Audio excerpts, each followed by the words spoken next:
Kenya is a child of the 1980s, and it came out of what had been a decade really of resistance to Bantu education. Kenya is born almost 10 years since June 16, 1976, it's 1986.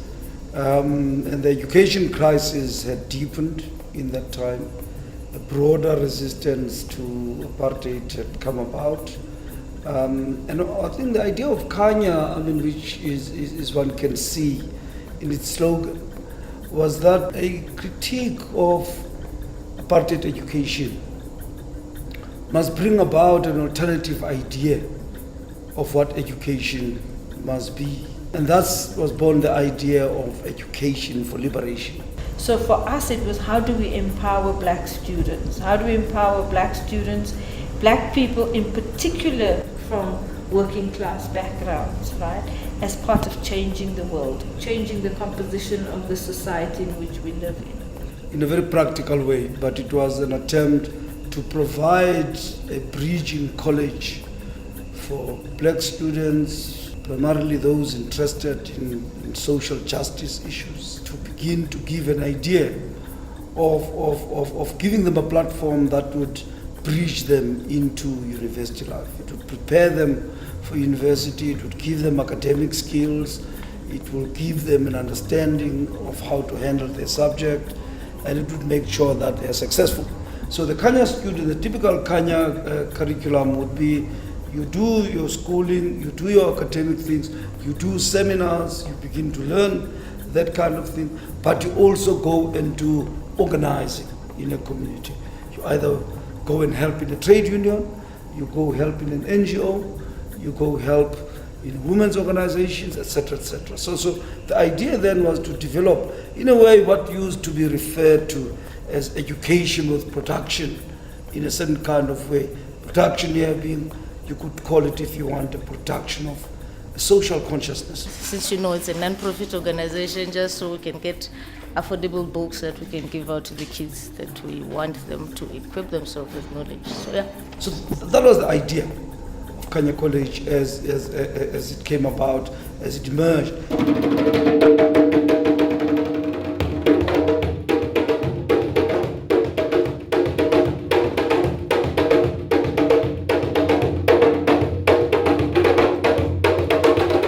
We have coordinators from our communities, we have home-based care workers, we have veterans, Ronnie Govender, we have veterans, James Matthews, we have veterans, Joan Rankins. There's so many of you. So I want to welcome you all. There's going to be a lot of welcomes, but to officially to say, why are we in the middle of the Science Stadium, in the middle of Wits University? This is Wits University, so I am going to describe you as comrades. Welcome to this session, welcome to the Josie Book Fair, and welcome to the Josie Book Fair at Wits University. Kenya felt that the ordinary people and the public at large didn't have spaces where they could converse about the world in which they live and act. They didn't have those spaces. There is no media in this country that's sensitive to poor people. They don't have platforms, they don't have their own television stations. So their stories are not told. And so we were looking for a space where we could have theatre, music, cultural revival, cultural rebuilding, a festival kind of atmosphere that was not just literature. And that's when we thought about Wits University and said, let's approach Wits University because this could dovetail with the project about the transformation and the fact that we think Wits needs to be transformed and that Josie Book Fair could assist Wits as well. And when we began to talk with Kenya College, one of the big things that we began to talk about is, if you are as pluralistic as you claim to be, how is it that the book fairs in this country tend to represent the interests of only the middle and upper middle classes? And why is it that your corporate events like this, tend to only attract a certain layer into vets. The first thing I look at is how do I make the space friendly to an audience that's not used to come to vets? And how do we make the space again warm, as I said, friendly and warm? Therefore, we created a theater there, and then we created a stage, and then there was a marquee at the center. And how do the spaces communicate with each other?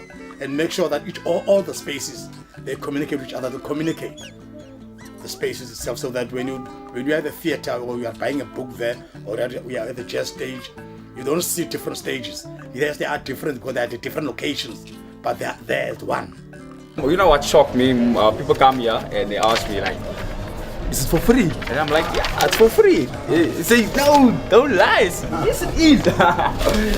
But it's amazing. You know, you're educating the youngsters, especially for the children. It's wonderful stuff, I think. 1, 2, 3. 1, 2, 3.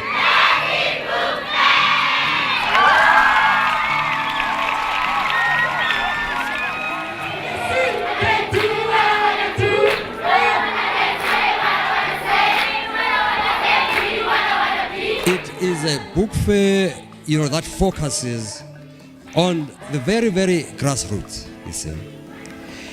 What I saw last year, for instance, I saw Kanya College reaching out to inner city communities, to the townships, bringing together children, young readers, and so on. We're going to be experiencing many new things and things we would like to see. Also, this is our future place where we would be, so it's very exciting for us. It encourages them to read, and it helps us also when we're teaching. It makes our lives much more easier, because then the learners they know the vocabulary, and you don't struggle. When you teach, you don't struggle, and then you actually help them a lot. What has been on display here is fantastic. The variety of activities, particularly focused on children, as well as the serious discussions that have taken place, it makes it alive, and it shows that the people who were planning it knew what they wanted to achieve, and it has given us as guests a wonderful exposure to a variety of activities at different levels, and also it has provoked a lot of thinking about different topics which are being discussed at the different panels that are on offer here. Even if you choose. Now have a look. Even the sunglasses. Have you seen this? Yeah, all the sunglasses. We can do the sunglasses. Maybe there isn't an answer. Maybe it's one of those questions. Absolutely. I think the young people, to use the cliche, they are the future. And unless people start reading books, whether it's actually in books or on the internet or on their iPads or whatever else, it's absolutely critical to a good, broad education. And without reading, you can't go anywhere. So they have to read, and I hope the Josie Book Fair will encourage it. The people who want to go to how to write a story or how to tell a story, please follow the first man there. 20 people, you must be 20. How to write a play. How to write a play. If you want to write your own play, follow. What is important is that how will these children read their world? And for them to do that, they must learn how to read a book. Because you don't just read a book and read the words, which is why they can converse about the plot of the book, about the structure of the book, about the characters in the book, and they can begin then to argue and engage with the authors. And that's what surprises many authors, that these children, in a sense, engage about the nature of the plot, the choices that the author made, why that character did this and not this. Can I ask, Sam, what is your inspiration behind this whole book, and how old were you when you wrote the book? I found South Africans so fascinating with their different views, their different outlooks, and so on. So I was fascinated and inspired by what I saw in that bus. That despite the fact that we all had these conflicts, we were living together and trying to manage to live together. All the workshops, I was talking with other writers. In my workshops today, I was amazed at the talent and the brilliance of these children, and outgoing and participating and asking questions. Not brilliant questions, university level questions. What was going to be your question. Is it a fiction? Did you make up the story, or is it just true story? Currently, there's been news that Lens has turned to India, Gilbert has turned to Lagos, and China Mall has turned to Hong Kong. So I wanted to know, what is your political view of this South Africa? I wondered, where do these children come from? Because we only hear bad stories about the education system in South Africa and so on. Where do these ones come from? They have to do very basic things like, and I think which people take for granted, like book education. How do you treat a book? How do you look after a book? How do you page a book? Yeah, we got to get young people to read, to find out about the universe around them. With social media coming in, people are very quick with their fingers, but are they quick with turning the pages? That's the question. You start creating a literary tradition from the grassroots and from the youngest of generations.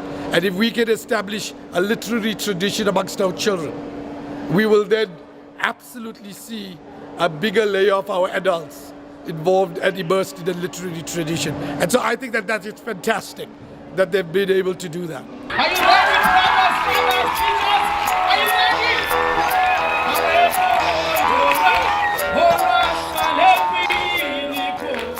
They loved, I think they liked the venue, and the venue was lovely, and they could move around and they could do things, etc.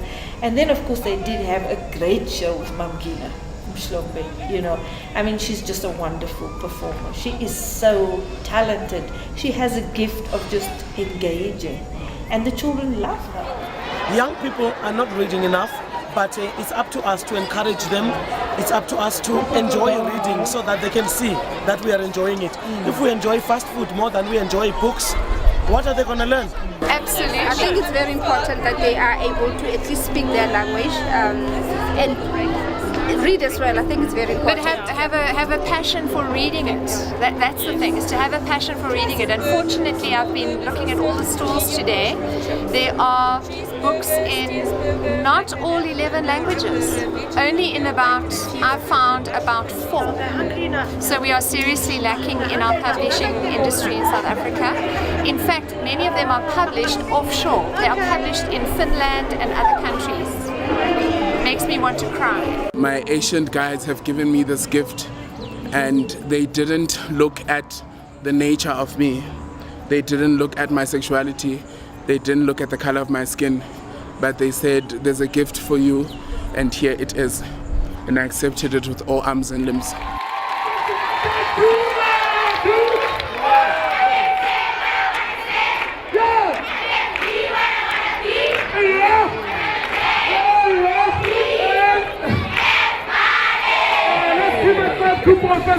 I think one of the big highlights as well of this year's book fair was the launch of Zekzimda and Mpapa Mokwane's Penny and Puffy, which is a children's story and a children's book. And they also translated the book into Sesotho. And the paintings, the illustrations in the book are done by Zekzimda. So this was a really special book, and it was very special for us because the 2 writers donated the book to the Jozi Book Fair so that we could republish the book and that the proceeds would go to the Jozi Book Fair, and because of their support and their commitment to what we're trying to do. And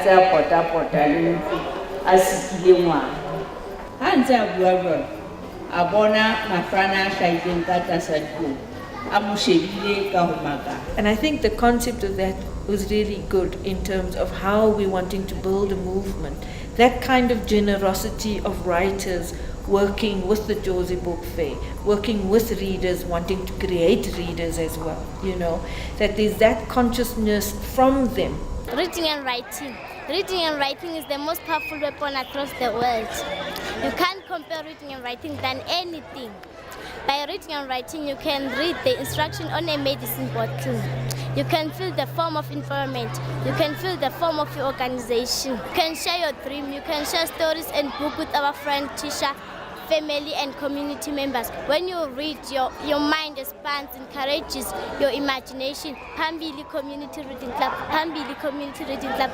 Time flies when you're having fun. Yesterday might not be the same as today. Today might not be the same as tomorrow. So enjoy it while it lasts. Love life to the fullest. Enjoy every minute of every hour of every day. Love life as if life goes, because today might be your last day. Just know, if you come visit Africa, know that we all love you and we love you so much. I want to say as well that the children contribute towards their books. They contribute because Kanya subsidizes, Josie Book Fair subsidizes. We make sure that each child goes home with a book, because we think it's important not just to have a book in the library, not just to read the books that you must share the whole year. You come to Josie Book Fair, you'll get a new book that will have your name in there and it will belong to you, so that you can go home and have a library that you can share with others. And we try to give the children at the schools different books so that they can share the books as well, because we want them to share books with each other.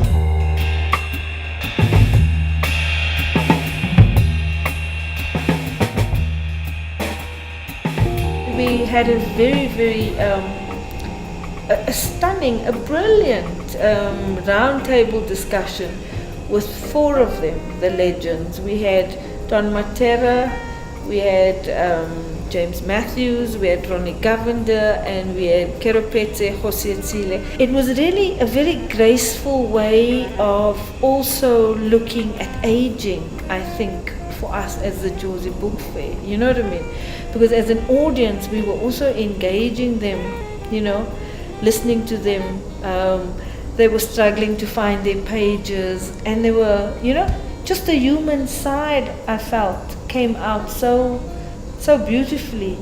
And at the same time, when they found that page, they then made that poem, If I were asked about the relationship between poetry and music, I would say without music in any language, there would be no poetry. Rage, sharp as a blade, to cut and slice and spill blood.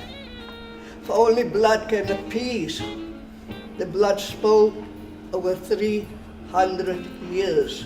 Why the once still faces of heroic stalwarts glows with the fat of greed.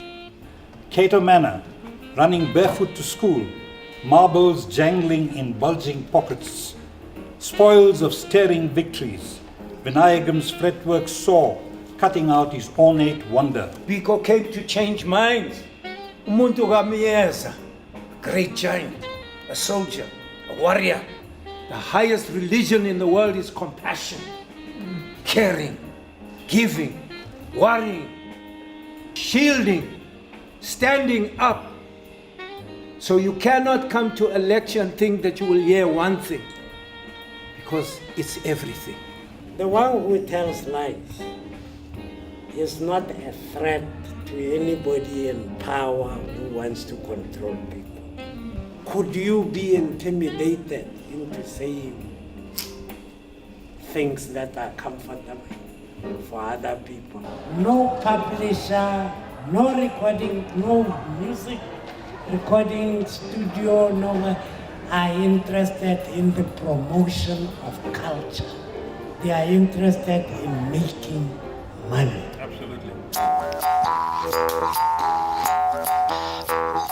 Yeah, we think first that the Josie Book Fair, if it's to be real, it must deal with the burning questions of the country.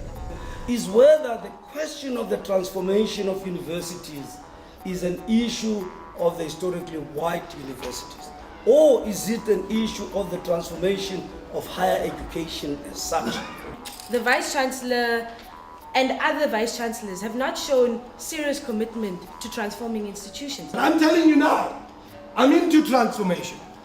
Here's the dilemma. How do you do transformation in a neoliberal world? Now, what you have is that black students have arrived at a point where they are going to demand the impossible in order that from that impossible they may redeem the possible. More than empathizing and listening to what people are saying, I need to be reflexive and understand that I am implicit in the problem.